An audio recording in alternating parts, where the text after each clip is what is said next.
Hello दोस्त, नमस्ते। मैं हूँ रीना यादव।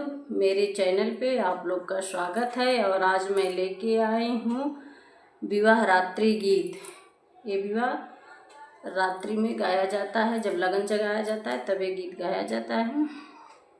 और सुनिए और कमेंट में बताइए कैसा लग रहा है मेरा गीत।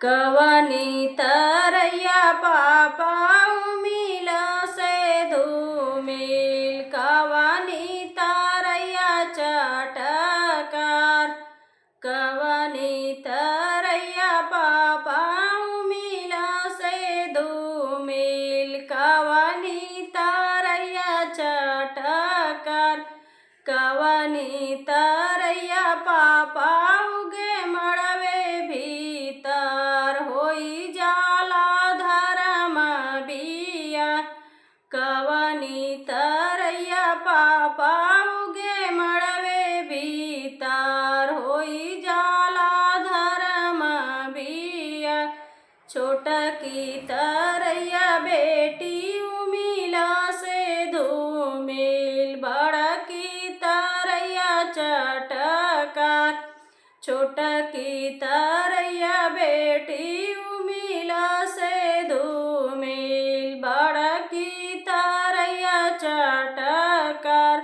कवनी तरैया पापा उगे मड़वे भीतर, होई जाला धर्म बिया, चंदा तरैया बेटी उगे मड़वे भीतर, होई जाला धर्म बिया, चंदा तरैया बेटी उगे मड़वे भीतर, होई जाला धर्म बिया, कवनी तरैया चाचा उमिला से धूमिल, कवनी तरैया चटकार, कवनी तरैया चटकार, कवनी तरैया चाचा उगे मड़वे भीतर, होई जाला धर्म बिया,